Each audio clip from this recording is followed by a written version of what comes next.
बारे में कुछ बताइए। जैसे हम देख रहे हैं कि डॉग के ऊपर है, लेकिन कैसे विचार आया ये बुक लिखने का, अगर उस बारे में कुछ बताएं। तो लोग किधर जी, सेंटर ये किताब एक जो मेरे सबसे डियरेस्ट पेट एक डॉग है, गोल्डन रिट्रीवर, उनके बारे में है। और ये एक बहुत ही इमोशनल जर्नी है जो कोविड के दौरान, उस समय घर में और कोई नहीं था, हम 2-3 लोग ही थे। उस दौरान बहुत सारी घटनाएं घटी, उस पे ये आधारित है। और ये आम तौर पे जिस रूप में हम अपने पेट डॉग को या एनिमल्स को देखते हैं, उससे कहीं ये अलग, हमने उसके इमोशनल व्यू को जो हमने महसूस किया, उसे दुनिया के सामने रखने के लिए इस बुक को लिखने का विचार आया।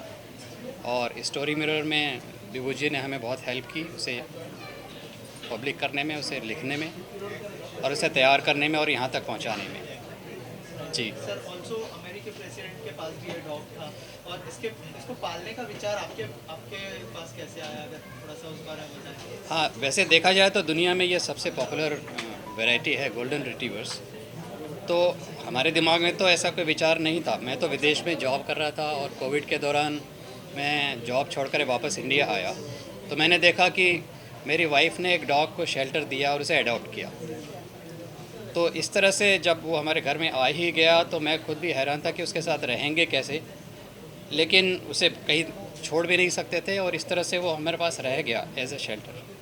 ऑल्सो आप उसकी लैंग्वेज समझते थे, कैसे इंटरेक्ट करते थे, अगर उस बारे में कुछ बताया। ये एक अपने आप में पूरी किताब है जिस पर ये बातें सारी लिखी गई हैं। ये उसके इमोशंस को समझना, जब कोई आपसे बोल नहीं रहा है। और इस डॉग की ये विशेषता है कि इमोशनली अपने आप को एक्सप्रेस कर सकता है, अपने आँखों के ज़रिए, अपने चेहरे के ज़रिए। तो अपने सारे काम वो करवा लेता था हमसे, देखा जाए तो। अगर हमने धीरे धीरे हमने उसको समझना शुरू किया, उसकी बातों को, उसके रिएक्शंस को एनालाइज करना शुरू किया, तब हमें शुरू में तो हमें भी पता नहीं पड़ता था वो ऐसा क्यों कर रहा है, और इस वजह से वो कई बार वो गुस्सा भी हुआ, एग्रेसिव भी हुआ। पर धीरे धीरे जब हमें समझ में आया तो लगा कि वो अपने आप में एक अपनी बातें एक्सप्रेस करने की पूरी कोशिश कर रहा है, और ये हमारे ऊपर है कि हम उसे कितना समझ पाते हैं। विभू जी, आपसे जानना चाहूँगा, क्या थॉट प्रोसेस था जब आपने स्टोरी को, जब सर ने आपको स्टोरी सुनाई और जब आपने फैसला किया कि जो स्टोरी, एक स्टोरी क्या होता है, स्टोरी एक इमोशंस होता है। स्टोरी हर एक ज़िंदगी में एक स्टोरी है, हर एक बंदे के ज़िंदगी में एक स्टोरी है। तो स्टोरी का एक इमोशंस होता है।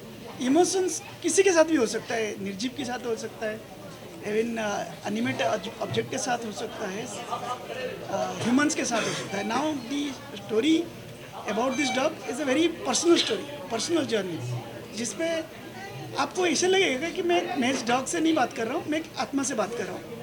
And the way it is written, the way is narrated, it is completely different experience. आपको लगेगा कि एम्पैथेटिक इमोशंस जो ह्यूमन बीइंग कैरी करता है, बहुत बार हम लोगों को एम्पैथेटिक इमोशंस हमारे अंदर से गायब हो जाता है। While reading this book you will find that empathetic emotions will be री एस्टैब्लिश्ड। सो मैं बहुत बहुत धन्यवाद दूंगा कि yes chosen story mirror was on the publishing platform. We are not just a platform, publishing platform. We are more than a storytelling platform. जहाँ पर बहुत सारे over a million stories are there. So if you are writer, you want to write, probably story mirror is there. Sir, आपसे जानना चाहूँगा, कोई ऐसा कोई इंसिडेंट है, इमोशनल इंसिडेंट, जैसे आपने कहा कि गुस्सा भी हो गया था एक बार, ऐसा कोई इमोशनल इंसिडेंट है जिससे आपकी आंखें भर आई हो, और कोई अगर ऐसा कोई इंसिडेंट शेयर करना चाहे हमारी ऑडियंस के साथ। देखिए, दो बातें हैं कि वो कई बार गुस्सा हुआ, कई बार एग्रेसिव भी हुआ। अब हमने इस तरह से उसे देखा कि आपके घर में कोई मेंबर है, उसे अगर गुस्सा आ रहा है तो आप उसके साथ कैसा बिहेव करेंगे। लेकिन चूंकि अगर पेट डॉग है तो आप क्या करते हैं, खिलौने समझ के उसको लेके आते हैं, और कुछ गलती करता है तो उसे बाहर फेंक देते हैं या मार देते हैं। तो ऐसे बहुत सारे सिचुएशंस हमारे साथ आए कि वो बहुत गुस्सा हुआ। मैं आपको एक वाकया सुनाता हूँ, आप खुद विचार करिए कि उसमें क्या निर्णय लेना चाहिए था। मेरे पास एक डमी डॉग था और लॉकडाउन में हम सब अकेले थे, तो मुझे लगा कि इसको एक फ्रेंड की तलाश ज़रूर होगी, तो क्यों नहीं शायद ये डॉग से एक टॉय समझ के वो खेले। ऐसा समझ के मैंने वो डमी डॉग निकाल के, और देखने में एकदम रियल लगता था, तो हमने उसे दिया। और बल्कि मेरी वाइफ ने ले जाके उसे दिया और उसके साथ खेलने भी लगी। फिर वो अलग हट गई। फिर मैंने उसका ऑब्ज़र्व किया कि वो बहुत ज़्यादा अटैच हो गया उस डमी डॉग के साथ। उसे लगा कि जैसे वो रियल है, उसे चाटता था, उसके आसपास ही बैठा रहता था और एज ए प्रोटेक्टिव एनवायरनमेंट वो तैयार करने की कोशिश करता था कि कोई उसके नज़दीक ना जाए। मेरी वाइफ को ये बात समझ में नहीं आई थी। उन्होंने सोचा कि ये खिलौना उसको दिया है, उसे थोड़ा खेलते हैं उसके साथ, उसे वापस ले लेते हैं। तो जैसे उसे लेने गई तो वो झपट गया और हाथ में थोड़े दांत उनको लगे। तो अगर वो चाहता तो काट सकता था, उसके जबड़े इतने खतरनाक थे कि पूरा हाथ वो चबा के तोड़ के बाहर निकाल सकता था, लेकिन उसने केवल दांत लगाए बताने के लिए कि हाथ मत लगाना, ये मेरा है। उसके अंदर ये प्रोटेक्शन की भावना थी अपने परिवार को बचाने की, और उसे लगा कि कोई इंट्रूडर है जो उसे बिछाड़ना चाहता है, तो वहाँ पे उसने हमला किया। तो शुरू में तो मेरी वाइफ को बड़ा गुस्सा आया कि ये तो बहुत अच्छी बात नहीं है और ये बहुत ही पागल जैसा बिहेवियर इसका है, उसको घर में रखना ठीक नहीं है और हमारे लिए ख़तरा हो सकता है, हमारी जान के लिए भी खतरा हो सकता है। तो उसको फिर बाहर फेंकने के लिए कोई ना कोई तरीके ढूंढने शुरू किए, जिससे हमने लिया, उसको काफ़ी डांट लगाई कि आपने कैसा कुत्ता हमें दे दिया। और फिर उन्होंने कहा कि इसको बाहर फेंक दो, जंगल में छोड़ दो, या क्या गोली मार दो या कुछ भी करो, उसको घर में मत रखो। अगर आप उसका चेहरा देखेंगे उसका, तो वो इतना मासूम सा है, उसकी आंखें इतनी मासूम सी हैं कि उसको देखने से ऐसा लगा कि भाई, जब मैंने एनालाइज़ किया तो मुझे लगा कि अगर देखा जाए तो हम उसकी चीज़ को छीन रहे हैं। आपके किसी बच्चे को कोई छीन के लेके जाना चाहे, आप कैसा बिहेव करें, तो ऐसा ही उसके साथ हुआ। तो मैंने उसका तरफ लेते हुए कहा कि देखो, उसके दिमाग में ये बात चल रही होगी तब उसने हमला किया, और बाद में अभी भी हमारे आसपास घूम रहा है और डर के मारे एक कोने में भी कई बार वो बैठ जा रहा है। तो ज़रूर उसको पश्चाताप तो है कि उसने हमें गलती तो की है, लेकिन उसको भी अपना बचाव करने का हक़ था। तो एक दिन बीता, 2 दिन बीता, फिर फाइनली जीत उसी की हुई, उसके इमोशंस की जीत हुई और वो फिर भी हमारे साथ और आगे चलता रहा। इस तरह से ये घटना घटी। दूसरी बात आपने बताई कि इमोशंस को कैसे पहचाना, तो मैं आपको एक और घटना सुनाता हूँ। हम कैसे किसी को रीड करें, कोई भी हमारे घर में कोई व्यक्ति है, कोई परिवार का सदस्य है, तो हमें भी तो समय देना होगा ना उसे, कि उससे समझें, वो जाने कि वो क्या चाहता है, उसे क्या अच्छा लगता है, क्या अच्छा नहीं लगता है। तो मैं बाहर प्रोजेक्ट पे काम कर रहा था, तो छुट्टियों में जब घर आया तो उसके लिए एक जैकेट लेके आया लाल रंग का। उसका एक फ़ोटो भी इस वीडियो में दिखाया गया था ख़ास तौर पे। तो वो जैकेट उसको पहनना आसान था, उसको पहनाने की ज़रूरत नहीं पड़ती थी हाथ पैर में, उसको गले में लपेट दो और जो वेलक्रो होता था उससे वो स्विच हो जाता था, पूरा लपेट जाता था। तो उसका बहुत पसंद था। तो एक बार जब मैं छुट्टियों में घर आया तो मेरी वाइफ ने उसका जो जैकेट था उठा के वार्डरोब में रख दिया था। तो मेरे पास आया और कूं करने लगा। फिर वो वार्डरोब के पास जाए और वहाँ पे कूं करे, फिर मेरे पास आए। तो मुझे लगा कि ये कुछ कहना चाह रहा है, वार्डरोब में कुछ होना चाहिए ज़रूर। तो मैंने खोला, उसमें कपड़ों के बीच में उसका वो रेड जैकेट था।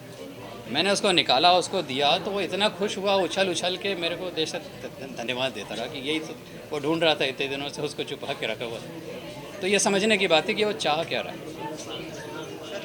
डॉग के इमोशनल की बात की आपने, जो डॉग पालते हैं उनके लिए क्या मैसेज होगा आपकी तरफ से, और उनके बारे में अगर कुछ कहना चाहें आप?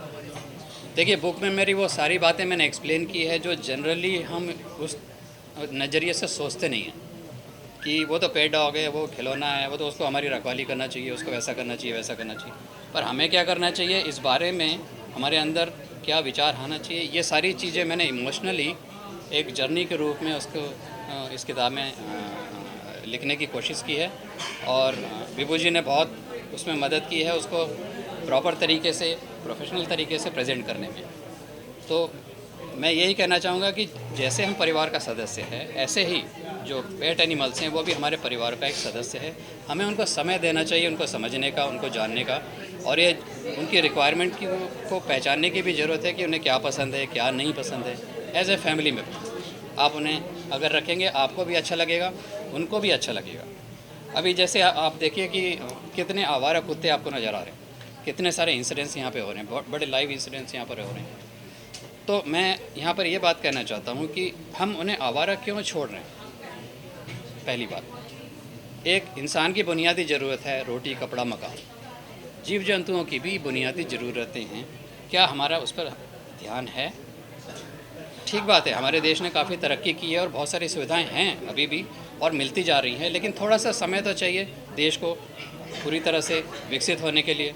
उस समय में हमारी भी ज़रूरत है कि हम अपने आप को भी बचा के रखें और उनको उनका एनवायरनमेंट देने की कोशिश करें।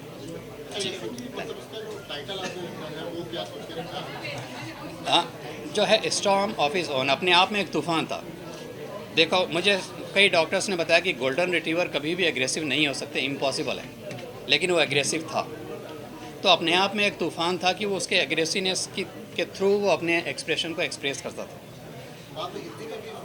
जी, इसका ट्रांसलेशन हम करेंगे, सर से हमारी चर्चा हुई है, और भाषाओं में भी ट्रांसलेशन इसका करेंगे ताकि हर व्यक्ति तक ये बात पहुँचे और इस बात को वो समझे।